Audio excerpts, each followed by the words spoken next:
mourons pour des idées, d'accord, mais de mort lente, d'accord, mais de mort lente.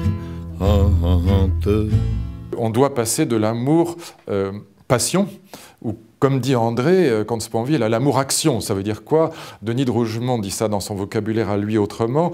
Il y a un moment où il faut décider de vivre avec les personnes avec lesquelles on vit, parce qu'on n'est plus porté simplement par la passion. On n'est plus porté par cette folie qui est l'amour-passion à l'origine, cet amour qui est à la fois érotique et qui, comme je le disais tout à l'heure, nous prend intégralement l'esprit dans tous les moments de la journée. Eh bien, lorsqu'on n'est plus porté par ça et que la routine s'est installée dans la vie, que l'amour s'est transformé dans le meilleur des cas en amitié, eh bien, il faut en effet décider par une espèce de choix libre, c'est ce qu'on appelle le décisionnisme en allemand, il faut décider de vivre avec la personne avec laquelle on vit déjà d'une certaine manière. Sinon, le risque évidemment, c'est d'être ce que Denis de Rougemont appelle très joliment des Don Juan au ralenti, ça veut dire qu'on change de femme ou de mari tous les 10 ans. Moi, je me suis marié 3 fois, j'ai été un peu ce que Denis de Rougemont appelle un Don Juan au ralenti, c'est-à-dire qu'on est porté par l'amour-passion, et puis tout ça s'englue dans la routine, et puis on se dit, bah, plutôt que de faire l'effort de continuer et d'essayer de trouver les moyens de construire, de passer de l'amour-passion à l'amour-action, eh bien, on tombe à nouveau amoureux et un clou chasse l'autre. C'est un réenchantement du monde très particulier, c'est-à-dire que la sacralisation de l'humain, le fait que l'humain nous apparaisse comme sacré, le fait que l'amour donne du sens à nos vies, lorsqu'on est amoureux ou lorsqu'on aime quelqu'un, même sans être amoureux au sens de l'amour-passion, ça organise notre existence la plupart du temps. Si vous êtes amoureuse, vous voyez bien que vous y pensez du matin jusqu'au soir, vous y pensez dans votre baignoire, vous y pensez dans... Mais c'est parce que vous n'êtes pas amoureuse, on ne voit pas la caméra, mais elle dit non. Elle ne veut pas apparaître dans la caméra, mais elle dit non. Oui. Non, non, quand on est amoureux, celui qui est amoureux, alors on peut ne pas être amoureux, mais celui qui est amoureux, il voit d'un seul coup quelque chose de très frappant. Il faudrait faire une phénoménologie de l'état amoureux. Il voit quelque chose de très frappant, celui qui est amoureux, c'est que du matin jusqu'au soir, il ne pense qu'à ça. La transcendance à laquelle nous conduit l'amour, puisque lorsque j'aime quelqu'un, sauf si je suis d'un narcissisme fou, si j'aime quelqu'un, évidemment, cet être m'apparaît comme plus important que moi. On retrouve une problématique religieuse absolument fondamentale, qui est la problématique de la sortie de soi.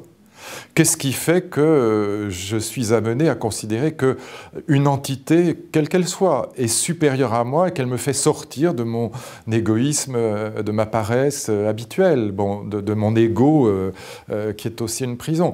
Eh bien, lorsque je suis amoureux ou lorsque j'aime, quand je dis amoureux, ça peut être d'autres formes d'amour. Tout souvent, ça peut être l'amour des enfants, qui n'est pas un amour érotique ou de passion, en tout cas très loin de l'être entièrement. Eh bien, lorsque je suis amoureux, lorsque j'aime, en effet, je suis appelé à sortir de moi. C'est ça que j'appelais la transcendance dans l'immanence, parce que c'est une transcendance. L'altérité de l'autre m'apparaît comme plus importante que mon ego. C'est à la limite la figure du soupirant dans Tristan et Isolde. Le soupirant est celui qui dit finalement « je ne suis rien, l'autre est tout ». Et même sans aller jusque-là, dès qu'on aime, cette idée de l'altérité nous apparaît comme quelque chose d'absolument évident et d'absolument réel. Eh bien, qu'est-ce que c'est que cette transcendance qui n'est pas une transcendance inscrite dans un ciel divin, qui n'est pas rattachée à un ciel des idées ou à un ciel religieux.